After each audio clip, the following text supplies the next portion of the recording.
감정은 지금 느끼는 게 아니라 내가 예측한 결과예요. Your brain is doing is telling itself a story about what is going on inside your body in relation to what's happening in the world.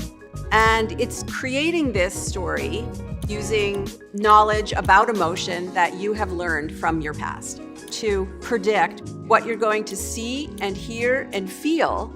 That's what an emotion is. That's what an instance of any emotion is. But it's also an explanation for how every thought, every feeling, every decision, every action that you ever take in your whole life is made.